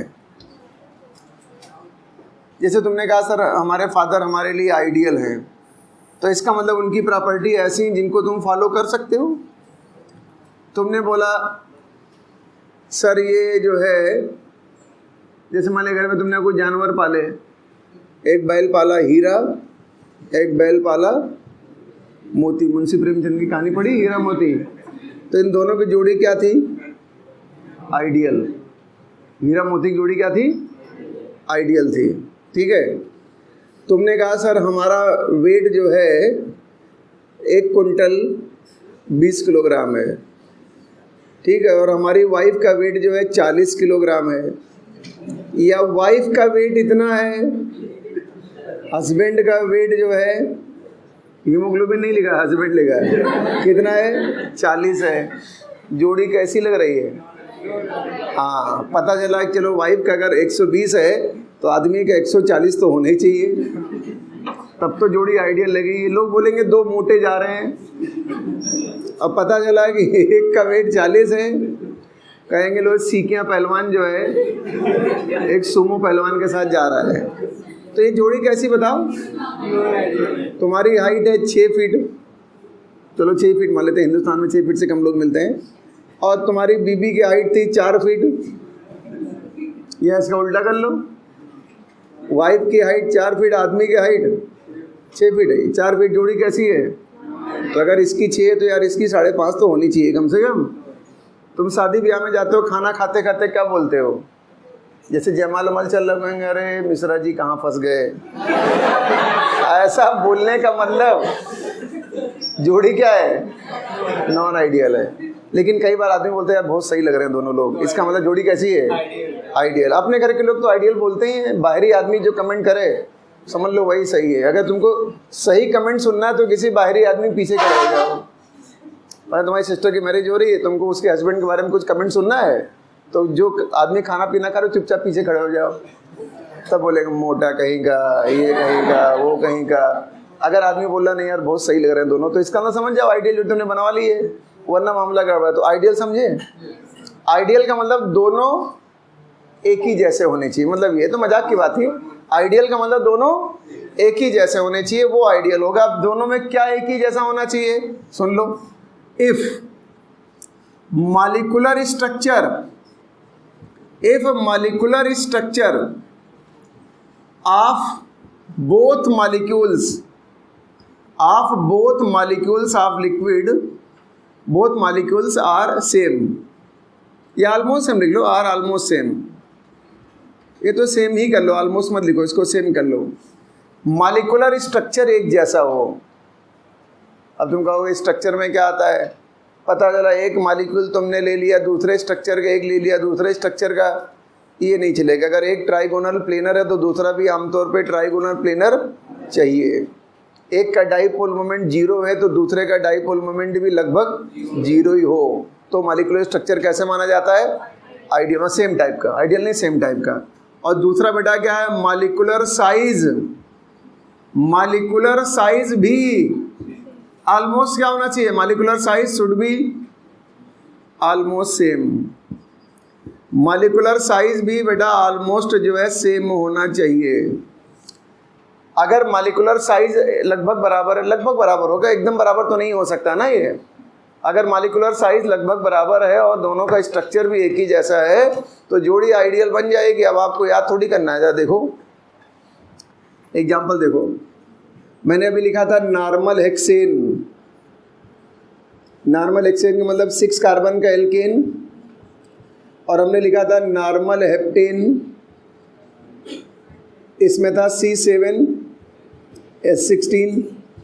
अब दोनों एल्केन है ना, ये भी एल्केन, तो स्ट्रक्चर तो एक ही जैसा होना है। ऐसा थोड़ी भी नहीं क्या कि एक एल्केन लिया एक एल्कीन लिया, ये नहीं कर सकते हो। एल्केन के साथ एल्कीन लोगे तो स्ट्रक्चर बदल जाएगा ना। ये भी एल्केन है, ये भी एल्केन, दोनों का स्ट्रक्चर एक जैसा है तो पक्का हो गया। और दोनों का साइज भी लगभग बराबर, एक में 6 कार्बन, एक में 6 के साथ 8 कार्बन नहीं ले सकते हो, 6 के साथ 4 कार्बन में नहीं ले सकते हो। अगर 2 मॉलिक्यूल हैं तो दोनों में कार्बन का नंबर अगल बगल होना चाहिए। क्यों? अगर इन दोनों का साइज ऑलमोस्ट क्या है, सेम है। अब तुमने क्या किया, एक ले लिया 6 कार्बन का और एक तुमने ले लिया 9 कार्बन का एल्केन, 8 का ले लिया, तो ये आइडियल नहीं बनाएंगे। क्यों? क्योंकि दोनों के साइज में डिफरेंस कौन पास के थे। या तो तुम 6 और 7 वाला लेते, या 7 और, तब तो सही था, तब मॉलिक्यूलर साइज क्या मानते हैं हम। हाँ, इसका मतलब ये आइडियल बनेगा, पहचान लिया तुमने। दूसरा बताओ, हमने दूसरा लिखा C2H5Cl और प्लस लिख दिया C2H5Br, आइडियल है। दोनों के स्ट्रक्चर तो एक जैसा होना ही होना, फार्मूला सेम है लगभग। क्लोरीन के बाद क्या आता है, अगर आपने क्लोरीन के साथ आयोडीन लगा दिया तो ये आइडियल नहीं माना जाएगा। क्यों? क्योंकि क्लोरीन और आयोडीन के साइज में डिफरेंस, लेकिन क्लोरीन और ब्रोमीन में तो पास के हैं ना, ज़्यादा डिफरेंस नहीं होगा, ठीक है ना। इसलिए 2 एग्जांपल हो गए। इथाइल ब्रोमाइड ऐसे और बना सकते हो। ये लिखा हमने C6H5Cl, तो यहाँ क्या लिख देंगे C6H5Br। हमने यहाँ लिख दिया C6H5Br प्लस क्या लिख देंगे C6H5I। 2 पास के एलिमेंट, दोनों का स्ट्रक्चर भी एक है, दोनों का साइज भी एक है, तो इसलिए आइडियल जोड़ी बनी जाएगी, उसमें क्या दिक्कत है। और दिखाते हैं नंबर 5। उसने कहा बेटा ये लिखा हुआ है CCl4 और ये लिखा CHCl3, जोड़ी आइडियल नहीं है। हालांकि दोनों का स्ट्रक्चर एक ही जैसा होगा। इसमें हाइब्रिडेशन क्या है, sp3 टेट्राहीड्रल, इसमें भी हाइब्रिडेशन क्या होता है, sp3। और एक कार्बन पे 4 सिग्मा बॉन्ड है ना, तो इसका स्ट्रक्चर भी कैसा होगा, लेकिन इसका डाइपोल मोमेंट 0 है। अब इसका डाइपोल मोमेंट 0 से ये मॉलिक्यूल पोलर, नॉन पोलर है, ये मॉलिक्यूल आइडियल कभी नहीं बना सकते। अगर आपको बनाना आइडियल तो यहाँ पे आप ले सकते हो क्या, SiCl4। कार्बन और सिलिकॉन का एटॉमिक साइज ऑलमोस्ट, क्लोरीन तो दोनों में कॉमन है, ये सोल्यूशन आइडियल बन गया, ठीक है ना। ऐसे आइडियल सोल्यूशन को पहचाना जाता है। तो इसी बात पे क्वेश्चन कर ले, हम आपको 2-4 मॉलिक्यूल लिख के देते हैं, पेयर बना के तुम बताना आइडियल है कि नॉन आइडियल है। अगर आइडियल नहीं होगा तो पक्का नॉन आइडियल होगा। चलो एक क्वेश्चन कर लेते हैं इसी बहाने। हमने कहा identify the ideal pair of solution, है ना। आपको आइडियल पेयर पहचानना है। पहला पेयर उसने बेटा लिखा C4H10 प्लस लिख दिया बेटा C5H12 नंबर 5। बात बताना, एक से अधिक आंसर भी हो सकते हैं, ठीक है। चलो इसको 1 लिख दिया, आंसर 1 से ज़्यादा भी हो सकते हैं, नंबर डाल रहे हैं तो एग्जाम्पल टाइप के हो गए ना। ये हमने बेटा लिख दिया यहाँ पर CH4 प्लस लिख दिया C2H6। तीसरा बेटा हमने लिख दिया, तीसरा लिख दिया हमने यहाँ पर बेंजीन, जानते ही बेंजीन, प्लस क्या लिख दिया टॉल्वीन। बेंजीन पे मिथाइल लगा दो क्या बोलेंगे, टॉल्वीन। चौथा लिख दिया बेटा मैंने यहाँ पर, चौथा लिख दिया हमने बेंजीन और यहाँ लिख दिया साइक्लोहेक्सेन। इसे क्या बोलते हैं, साइक्लोहेक्सेन। ये बेंजीन होता है ना। हमने यहाँ पे लिख दिया, यहाँ लिख दिया हमने C6H5NH2, इसका नाम होता है वैसे एनिलीन। बेंजीन पे NH2 लगा होता है तो एनिलीन कहते हैं। ये लिख दिया हमने और साथ में बेटा हमने मालिक्यूल यहाँ लिख दिया, साथ में हमने दूसरा मालिक्यूल लिख दिया, बेंजीन रिंग ले लिया और यहाँ पे लिख दिया, चलो हमने यहाँ लिख दिया CS3। पहले इतने के बारे में बात करते हैं। पहला सॉल्यूशन, पहला सॉल्यूशन नॉन आइडियल, ये नॉन आइडियल है। C4H10 लिक्विड नहीं गैस होती है। दोनों मालिक्यूल कैसे लेने होते हैं, अबे लिक्विड सोल्यूशन लेना है। ब्यूटेन तो गैस होती है यार, गैस को थोड़ी मिलाना है मुझे, मिलाना किसको है। तो ये सोल्यूशन आइडियल नहीं है, गैस का आइडियल सोल्यूशन होगा वो। हमको तो आइडियल सोल्यूशन पे राउल्ट्स लॉ फॉलो कराना है ना। तो राउल्ट्स लॉ किस पे लगता है, जो लिक्विड हो। तो ये लिक्विड है ही नहीं, हालांकि बाकी सब कुछ सेम था। तुम्हारा अंदाजा सही था लेकिन गलत निकल गया। ये भी दोनों गैस हैं, नॉन आइडियल। गैस थोड़ी लेना होता है, ये सही आइडियल है। बेंजीन और इसका स्ट्रक्चर भी एक जैसा है और दोनों में एक कार्बन की केवल अंतर है। ये आइडियल सोल्यूशन, इसमें कोई डाउट नहीं। ये कभी आइडियल नहीं हो सकता। एक में डबल बॉन्ड, एक में स्ट्रक्चर ही नहीं जैसा है, ये भी आइडियल नहीं हो सकते। ये NH2 है और यहाँ पे CH3, इसका डाइपोल मोमेंट ज़्यादा होता है, इसका 0 होता है। इसका मतलब ये भी कभी आइडियल। आप आइडियल को पहचान सकते हो बड़े आराम से। अब आइडियल सोल्यूशन को आराम से पहचाना जा सकता है। शर्त क्या है, दोनों का मॉलिक्यूलर स्ट्रक्चर और मॉलिक्यूलर साइज ऑलमोस्ट सेम होना चाहिए, ठीक है। बाद में हम इसको ग्राफ से भी दिखाएंगे, उसे बोलते हैं ग्राफिकल रिप्रेजेंटेशन। वेपर प्रेशर और कंपोजिशन का हम लोग ग्राफ बनाएंगे, लेकिन पहले नॉन आइडियल पढ़ ले तब एक साथ ग्राफ बना लेंगे, ठीक है, थोड़ा अच्छा रहेगा। अब जो आइडियल नहीं होगा यार उसे क्या बोलेंगे, जो आइडियल नहीं होगा उसे नॉन आइडियल सोल्यूशन बोलेंगे। तो यार नॉन आइडियल सोल्यूशन में वो सारी कंडीशन जो आइडियल में लगती थी उसका उल्टा हो जाएगा। जैसे A और A के बीच लगने वाला मॉलिक्यूलर फोर्स, B और B के बीच लगने वाले मॉलिक्यूलर फोर्स और A और B के बीच लगने वाले मॉलिक्यूलर फोर्स के बराबर नहीं होंगे। उसका सिंबल ऐसा होता है ना। ये मॉलिक्यूलर फोर्स इक्वल होते तो आइडियल ना हो जाता है। अच्छा, अगर इक्वल नहीं होंगे तो या तो A और B के बीच फोर्स ज़्यादा होगा या कम होगा। अगर इक्वल नहीं होगा तो मॉलिक्यूलर फोर्स या तो ज़्यादा होगा या कम होगा, वो बात की बात है। राउल्ट्स लॉ ओबे नहीं करेगा, do not obey Raoult's law, ठीक है। Raoult law is not obeyed लिख सकते हो, do not obey Raoult's law. ये राउल्ट्स लॉ को ओबे नहीं करेगा, मतलब A का partial pressure P0A into XA के बराबर नहीं होगा, B का partial pressure P0B into XB के इक्वल नहीं होगा और टोटल प्रेशर भी PA प्लस PB के इक्वल नहीं होगा। इक्वल नहीं होगा तो या तो ज़्यादा होगा या कम होगा। दो स्थितियां बन रही हैं। इसमें भी मॉलिक्यूलर फोर्स या तो ज़्यादा हो जाएंगे या कम। इसमें भी राउल्ट्स लॉ, इसमें भी ये टोटल प्रेशर PA से या PB से या तो ज़्यादा हो जाएगा या कम। नंबर 3, डेल्टा H मिक्सिंग 0 नहीं आएगा, या तो पॉजिटिव आएगा या नेगेटिव आएगा। डेल्टा V मिक्सिंग भी 0 नहीं आएगा, या तो वॉल्यूम बढ़ेगा या वॉल्यूम घटेगा। लेकिन ये कंडीशन हमेशा लगती है, डेल्टा एस हमेशा पॉजिटिव होता है बेटा, चाहे सोल्यूशन आइडियल हो चाहे नॉन आइडियल हो। डेल्टा जी भी हमेशा नेगेटिव होता है, इससे फर्क नहीं पड़ता। और दोनों लिक्विड को जब मिलाओगे तो टेम्परेचर का इफेक्ट पड़ेगा। टेम्परेचर का इफेक्ट कब नहीं पड़ता है? जब डेल्टा जीरो हो। तो यहाँ लिख देंगे आप कि mixing of liquids is affected by temperature, मतलब सब कुछ उल्टा हो गया यार, और क्या। लेकिन अब यहाँ पे दो दो कंडीशन बन गई, या तो डेल्टा वी ज़्यादा आएगा या कम आएगा, या तो डेल्टा एच ज़्यादा आएगा पॉजिटिव आएगा या नेगेटिव आएगा।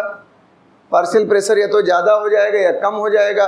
मॉलिक्यूलर फोर्स या तो ज़्यादा हो जाएंगे या कम हो जाएंगे। तो ज़्यादा और कम के आधार पर ये नॉन आइडियल सोल्यूशन फिर से दो टाइप के हो जाएंगे। कुछ में वैल्यूज़ बढ़ जाएंगी तो कुछ में वैल्यूज़ घट जाएंगी। इसका मतलब ये नॉन आइडियल सोल्यूशन फिर से दो टाइप के होते हैं। ये जो नॉन आइडियल सोल्यूशन है फिर से बेटा दो टाइप के होते हैं। मैंने यहाँ लिखा फिर से एक बार, नॉन आइडियल सोल्यूशन NIS। ये नॉन आइडियल सोल्यूशन फिर से दो टाइप के होने वाले हैं। क्यों? क्योंकि एक बार वैल्यूज़ बढ़ रही थी, एक बार वैल्यूज़ घट रही थी। कैसे होगा जरा देखो कहानी। पहला क्या होगा? Non ideal solution with positive deviation,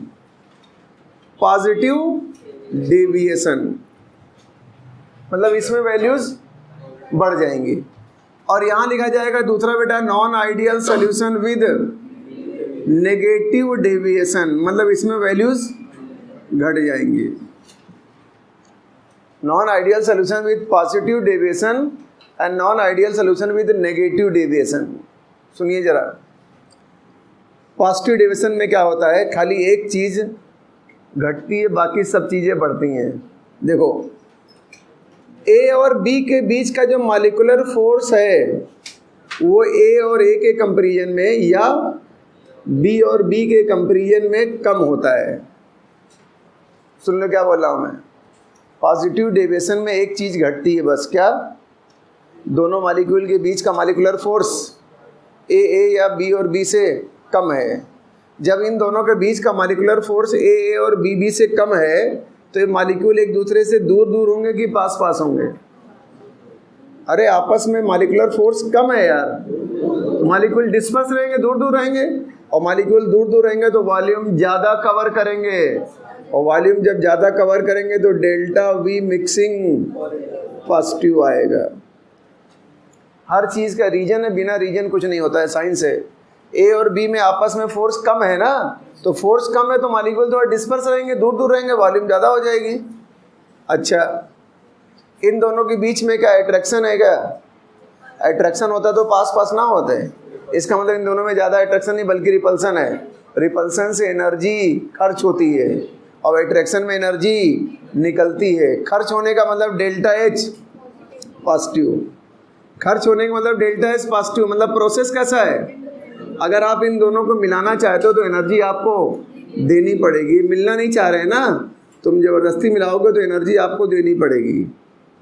number 4, A का partial pressure P not A into x A से ज़्यादा होगा, P not B into x B के कंपेरिजन में ज़्यादा होगा। टोटल प्रेशर भी पी और पी बी के कंपेरिजन में ज़्यादा होगा। सब कुछ बढ़ा है, एक चीज़ घटी है, क्या? Molecular force. अगर आपको आइडियल सोल्यूशन पहचानना है, non ideal solution, positive deviation पहचानना, तो केवल एक बात दिमाग में रखनी है कि दोनों को मिला देने के बाद मॉलिक्यूलर फोर्स घट गया है क्या कि बढ़ गया है?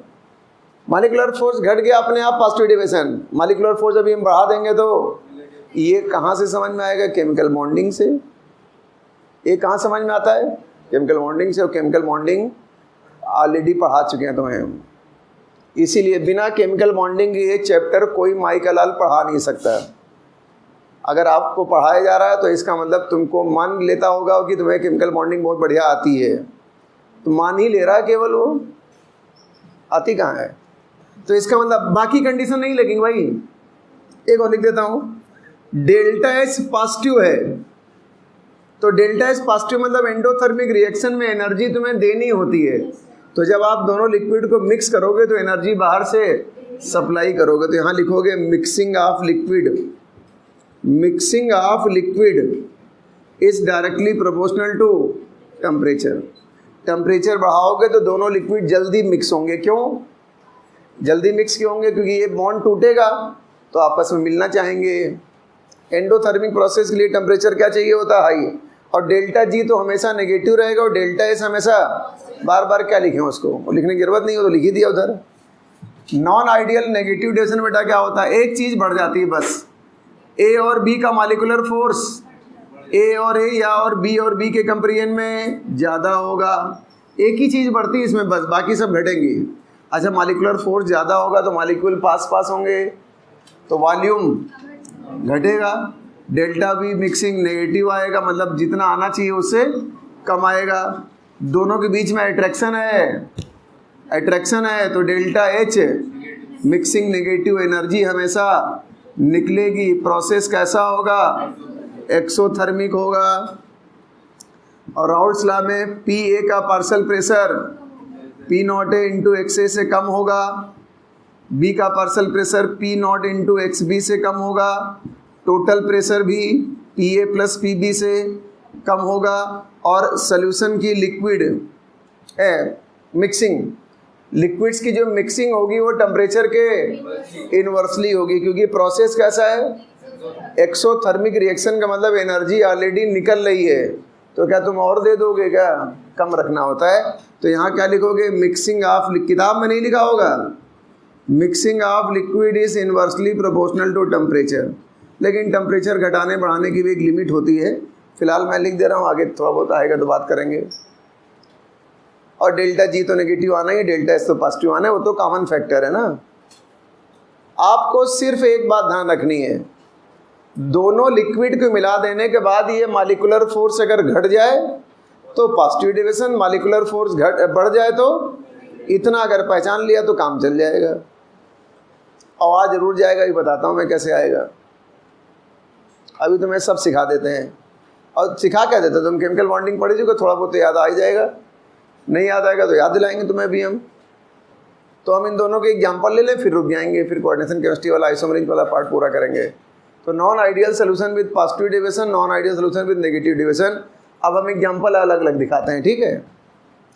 अब हम एग्जाम्पल तुम्हें अलग अलग लिख के दिखा देते हैं। इसको फिलहाल नोट कर लो। अब हम बात करेंगे examples of positive deviation. Positive deviation में तुम्हें दिमाग में क्या रखना है कि दोनों लिक्विड को मिला देने के बाद मॉलिक्यूलर फोर्स कम हो जाएगा। दोनों लिक्विड को मिला देने के बाद मॉलिक्यूलर फोर्स कम हो जाएगा, इतना याद रखना बस। और नेगेटिव में मॉलिक्यूलर फोर्स देखना, अभी जो तुमने ज़िंदगी भर रट्टा मारा है आज सब खत्म हो जाएगा। अब पहचानना तो सीखो, ये लिखा है अल्कोहल प्लस वाटर, ये पॉजिटिव डेविएशन है। अच्छा अल्कोहल का ए मान लें, इसे बी मान लें, तो अल्कोहल के मॉलिक्यूल में हाइड्रोजन बॉन्ड होंगे कि नहीं होंगे? अब भूल गए हो तो हम क्या कर सकते हैं, ये हाइड्रोजन बॉन्ड है, हाइड्रोजन बॉन्ड। वाटर के मॉलिक्यूल में भी बेटा क्या होते हैं? हाइड्रोजन बॉन्ड होते हैं ना, ऐसे ये भी हाइड्रोजन बॉन्ड है। ये हाइड्रोजन बॉन्ड सेम टाइप के मॉलिक्यूल के बीच हैं कि डिफरेंट टाइप के? ये सेम टाइप के। अरे अल्कोहल अल्कोहल में ना, और वाटर वाटर में सेम टाइप के मॉलिक्यूल के हाइड्रोजन बॉन्ड है। लेकिन तुमने यार इन दोनों को मिला दिया, जब दोनों को मिला दोगे तो नया हाइड्रोजन बॉन्ड डेवलप होगा क्या? C2H5OH और वाटर वाला अभी डेवलप होगा कि नहीं होगा? C2H5OH और वाटर के बीच में हाइड्रोजन बॉन्ड बनेगा। ये हाइड्रोजन बॉन्ड सेम टाइप के मॉलिक्यूल के बीच है, ये भी हाइड्रोजन बॉन्ड सेम टाइप के मॉलिक्यूल के बीच है, ये हाइड्रोजन बॉन्ड डिफरेंट टाइप के मॉलिक्यूल के बीच है। केमिस्ट्री का कॉन्सेप्ट क्या है? सेम टाइप के मॉलिक्यूल के बीच फोर्स हमेशा स्ट्रांग होता है और डिफरेंट टाइप के मॉलिक्यूल के बीच हाइड्रोजन बॉन्ड हमेशा वीक होता है। कौन सा फोर्स स्ट्रांग है? पहले वाले। दोनों मॉलिक्यूल तो सगे भाई है ना, अरे एक ही टाइप के हैं ना, ये भी दोनों तो अगर एक ही जैसे मालिक्यूल है तो हाइड्रोजन बॉन्डिंग बहुत अच्छी होगी, लेकिन यहाँ मालिक्यूल क्या हो गए, डिफरेंट, तो हाइड्रोजन बॉन्डिंग वीक होगी। यहाँ बॉन्ड क्या हो गया, यहाँ क्या है स्ट्रॉन्ग, यहाँ पर भी क्या है, बाद में क्या हो गया वीक, पहले क्या थे। तो मालिकुलर फोर्स घटा है कि बढ़ा है, घट गया है। डेविएशन कैसा है, आप चाहो तो याद भी कर सकते हो। अगर दोनों मालिक्यूल में हाइड्रोजन बॉन्डिंग है, क्या समझे, अगर दोनों मालिक्यूल में हाइड्रोजन बॉन्डिंग है और तुमने उन दो लिक्विड को मिला दिया तो पक्का पॉजिटिव डेविएशन। क्यों, क्योंकि मिला देने के पहले वाली हाइड्रोजन बॉन्डिंग बाद वाली वीक रही होगी। आ गया, हमेशा आजीवन के लिए याद आ गया। अब हमेशा के लिए याद हो गया, तो मैं अब ना याद कर पाओ तो कोई क्या करे यार, है ना। किताब वाले इतना लिखते ही नहीं, खाली लिख देते हैं कि पॉजिटिव का ये नेगेटिव का है। चलो ये तो एक ही एग्जाम्पल लिया ना मैंने अभी। दूसरा एग्जाम्पल, दूसरा बेटा एग्जाम्पल क्या लिया मैंने, यहाँ लिख दिया बेटा C2H5OH और ये लिख दिया हमने एसीटोन CH3CO को क्या बोलते हैं, एसीटोन कहते हैं। अल्कोहल और एसीटोन लिया, ये तो बट नेचुरल है। देखो अल्कोहल में आपस में क्या होगी, हाइड्रोजन बॉन्डिंग। एसीटोन में हाइड्रोजन बॉन्डिंग थोड़ी होगी, अभी लिखना मत तुम, एसीटोन में हाइड्रोजन बॉन्डिंग थोड़ी होगी। एसीटोन में हाइड्रोजन बॉन्डिंग नहीं होती। एसीटोन में क्या होता है, वंडर वाल फोर्स होता है। डाइपोल डाइपोल, ये मॉलिक्यूल पोलर है, इसीलिए वंडर वाल फोर्स को इतना डिटेल में पढ़ाया था, इसीलिए हाइड्रोजन बॉन्डिंग इतना लंबा पढ़ाया था। ये डाइपोल डाइपोल वंडर वाल फोर्स होंगे इसमें, ना समझ में आए। तो अगर हाइड्रोजन बॉन्डिंग नहीं है तो अपने आप कौन सा फोर्स होगा, कोलन कंपाउंड है ना, वंडर वाल फोर्स। दोनों को मिला दो, पहले वाला फोर्स क्या है, स्ट्रॉन्ग, ये हालांकि क्या है उससे मतलब नहीं। अगर एक फोर्स भी स्ट्रॉन्ग है, अब दोनों को मिलाओ, अल्कोहल और एसीटोन को तुमने मिला दिया, तो अल्कोहल और एसीटोन को मिलाने के बाद कोई हाइड्रोजन बॉन्ड थोड़ी बनेगा। अल्कोहल और एसीटोन को मिलाने के बाद वंडर वाल फोर्स बढ़ेगा हाइड्रोजन बॉन्ड बनने के लिए, तो इसमें भी OH चाहिए था। इसका मतलब ये कौन सा फोर्स है, वंडर वाल फोर्स से पहले एक फोर्स क्या था। अगर एक भी फोर्स पहले वाला स्ट्रॉन्ग है तो हमेशा डेविएशन। इसका मतलब ये अल्कोहल के मॉलिक्यूल एसीटोन से मिलना नहीं चाहते हैं, क्योंकि इनका फोर्स क्या था, मिलाएंगे तो फोर्स क्या हो जाएगा। क्या निष्कर्ष निकालेगा, दोनों मॉलिक्यूल में हाइड्रोजन बॉन्डिंग हो तब भी पॉजिटिव डेविएशन, दो में से एक में हाइड्रोजन बॉन्डिंग हो, एक में हाइड्रोजन बॉन्डिंग ना हो तब भी। आगे याद हो गया। दूसरा अब तो बता ही दोगे तुम। तीसरा निकालते हैं हम, सारे एक एग्जाम्पल ले रहा हूं मैं। हमने कहा बेटा ये लिखा हुआ एसीटोन और ये बेटा लिखा कार्बन डाइसल्फाइड। क्या लिखा हुआ है, एसीटोन और कार्बन डाइसल्फाइड। अब थोड़ा सा तो केमिस्ट्री आनी चाहिए ना। इसका डाइपोल मोमेंट 0 से ज़्यादा होता है, इसका डाइपोल मोमेंट 0 होता है। पूरी कहानी पढ़ा चुके हैं तो मैं, पोलर नॉन पोलर सब। डाइपोल मोमेंट 0 से ज़्यादा है तो मॉलिक्यूल क्या है, पोलर। 0 है तो मॉलिक्यूल क्या है, नॉन पोलर। तो जो पोलर मॉलिक्यूल होता है उसके बीच में कौन सा वंडर वाल फोर्स होता है, डाइपोल डाइपोल। और जो नॉन पोलर होते हैं उनमें इंड्यूस डाइपोल, इंड्यूस डाइपोल। जरा दोनों को मिलाओ, तुमने दोनों को मिलाया, मिलाने के बाद ये क्या है, एसीटोन, और ये क्या है, कार्बन डाइसल्फाइड है। ये मॉलिक्यूल कैसा है, पोलर, ये कैसा है। अब कौन सा फोर्स आएगा, डाइपोल इंड्यूस डाइपोल। अब मुझे बताओ पहले वाले और बाद वाले फोर्स में पहले वाला फोर्स स्ट्रॉन्ग है, इसको मत देखो, इसको देखो। डाइपोल इंड्यूस डाइपोल और डाइपोल डाइपोल में कौन सा फोर्स स्ट्रॉन्ग बताया था, सब लिखा चुका हूँ यार। हाँ डाइपोल डाइपोल वाला, ये वाला फोर्स क्या है, ये वाला फोर्स अपने आप पॉजिटिव डेविएशन। 3 एग्जाम्पल बताया, आप सारे निकाल सकते हो, फिलहाल नोट कर लो। अगर दोनों मॉलिक्यूल में हाइड्रोजन बॉन्डिंग मिला दो, लेकिन मॉलिक्यूलर स्ट्रक्चर, हालांकि आइडियल तो तुम बना नहीं रहे हो ना। दोनों मॉलिक्यूल में हाइड्रोजन बॉन्डिंग तो पॉजिटिव डेविएशन, दोनों मॉलिक्यूल में एक में हाइड्रोजन बॉन्डिंग एक में ना हो तब भी पॉजिटिव डेविएशन। पहले वाला वंडर वाल फोर्स स्ट्रांग हो, बाद वाला दोनों में से किसी से भी एक वीक हो जाए तो क्या बोलेंगे, पॉजिटिव डेविएशन। तो ये कलाकारी किसको आती है पहचानना, जिसको केमिकल बॉन्डिंग आती है। इसीलिए केमिकल बॉन्डिंग पहले पढ़ना चाहिए। कई लोग केमिकल बॉन्डिंग को ऐसे बहुत हल्के में पढ़ाते हैं, तो हल्के में पढ़ोगे तो अच्छा सवाल पूरी केमिस्ट्री का नहीं कर पाओगे, क्योंकि हर चैप्टर में केमिकल बॉन्डिंग इनडायरेक्टली डायरेक्टली आ ही जाती है। ऑर्गेनिक केमिस्ट्री में तो पूरा आएगी, इनऑर्गेनिक केमिस्ट्री में पूरा ही आएगी, फिजिकल केमिस्ट्री में देखो आई गई। इसलिए बिना केमिकल बॉन्डिंग के तुम्हारा उद्धार नहीं हो सकता है, पढ़ लेना एक बार। तो ये बेटा हमने 3 ही एग्जाम्पल लिए, बाद में जब क्वेश्चन पूछेंगे तो बहुत सारे लेंगे। अभी फिलहाल 3 पे रुक जा रहे हैं क्योंकि नेगेटिव वाले भी लेने हैं जब क्वेश्चन करेंगे। हाँ, एसीटोन और CH-Cl3 में हाइड्रोजन बॉन्ड बनता, हमने बताया था। क्लोरोफॉर्म का कार्बन का हाइड्रोजन हाइड्रोजन बॉन्ड बना सकता है। तो एसीटोन पे ऑक्सीजन पे चार्ज कैसा है, पार्शियल माइनस, तो उसके साथ हाइड्रोजन बॉन्ड बन जाता है। मैं लिखा चुका हूँ हाइड्रोजन बॉन्ड में, हमने बताया था क्लोरोफॉर्म का कार्बन का हाइड्रोजन हाइड्रोजन बॉन्ड बना भी लेंगे। एग्जाम्पल वो नेगेटिव डेविएशन है, वो क्या है अभी लेते हैं एग्जाम्पल, वही ले लेंगे पहला। ठीक है, अब सुनो, हमने लिया यहाँ पर एग्जाम्पल्स ऑफ नेगेटिव डेविएशन। 2-4 इसके भी एग्जाम्पल ले लें, बाकी क्वेश्चन करेंगे तो उसमें करा देंगे। Examples of negative deviation, question करेंगे तो बहुत सारे ले लेंगे, 8-10 एग्जाम्पल ले लेंगे। पहला हमने एग्जाम्पल, अच्छा इसमें मॉलिक्यूलर फोर्स स्ट्रांग हो जाएगा। नेगेटिव डेविएशन का मतलब मॉलिक्यूल पास पास आ गए ना, तो मॉलिक्यूलर फोर्स बढ़ना चाहिए। पहला एग्जाम्पल इन्होंने जो बोला वही ले लेते हैं। आकृति ने बोला CH3 CH3 C double bond हो, और ये लिखा है बेटा यहाँ पर CH-Cl3। हमने एक पॉइंट बताया था तुम्हें, हमने कहा अगर हाइड्रोजन CCl3 से जुड़ा हुआ है तो वो हाइड्रोजन हाइड्रोजन बॉन्ड बना सकता है। फिलहाल इसमें तो हाइड्रोजन बॉन्ड है नहीं। अब इसमें हाइड्रोजन बॉन्ड कहाँ है यार, इसमें तो वंडर वाल फोर्स हैं, डाइपोल डाइपोल वाले हैं, इसमें भी वंडर वाल फोर्स हैं, डाइपोल डाइपोल वाले इसमें भी, क्योंकि ये भी मॉलिक्यूल कैसा है पोलर, ये भी मॉलिक्यूल कैसा है खाली वंडर वाल फोर्स। लेकिन मिलाओ, मिला देने के बाद दोनों को मिक्स करोगे तो नया बॉन्ड हाइड्रोजन बॉन्ड बन जाता है। ये C डबल बॉन्ड हो, यहाँ पे पार्शियल माइनस है, और ये वाला जो हाइड्रोजन आया किसका, क्लोरोफॉर्म वाला, उसने इसके साथ क्या बना लिया, हाइड्रोजन बॉन्ड।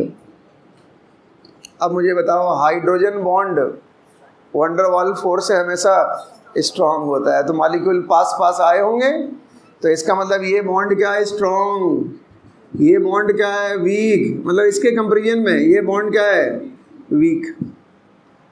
मॉलिक्यूलर फोर्स बढ़ गया, इसका मतलब अगर आप 2 लिक्विड को मिला दो, पहले हाइड्रोजन बॉन्डिंग ना रही हो लेकिन बाद में हो जाए तो नेगेटिव डेविएशन। एक एग्जांपल था ये। दूसरा एग्जांपल ले रहे हैं, बहुत आसान मज़ेदार, आजीवन के लिए याद कर लो, इस पॉइंट में तुम्हें काफ़ी मज़ा आएगी। अगर आप कभी भी एसिड और बेस को मिला दो, हमेशा नेगेटिव डेविएशन। अगर हम एसिड में बेस डाल देंगे तो हमेशा नेगेटिव डेविएशन। क्यों?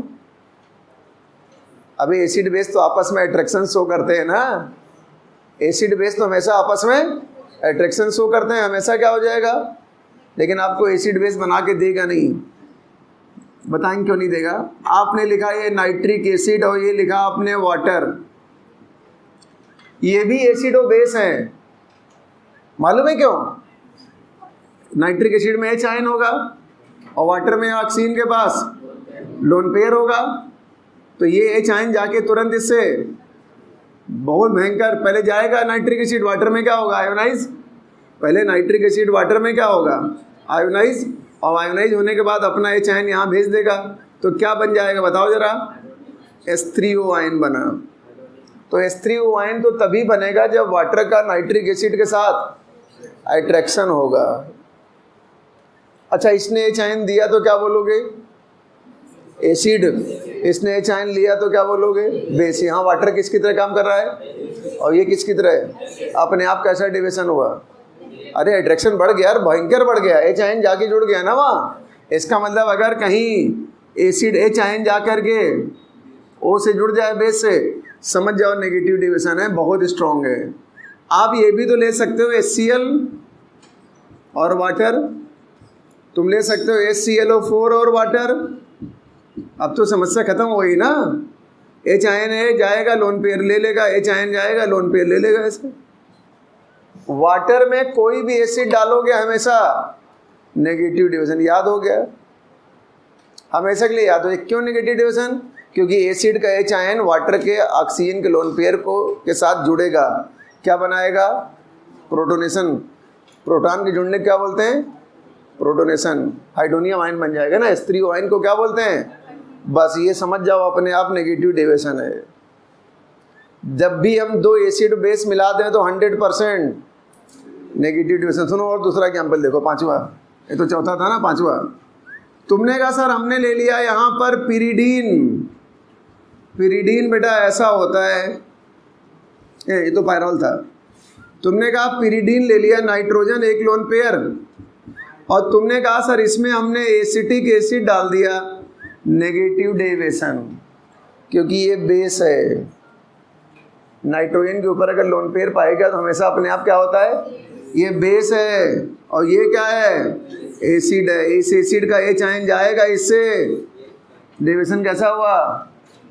एसिड और बेस की रिएक्शन हमेशा, तुम जितने एग्जाम्पल देखोगे ज़्यादातर में यही होगा। एक एग्जाम्पल ये भी अच्छा था, कुछ समझ में आया?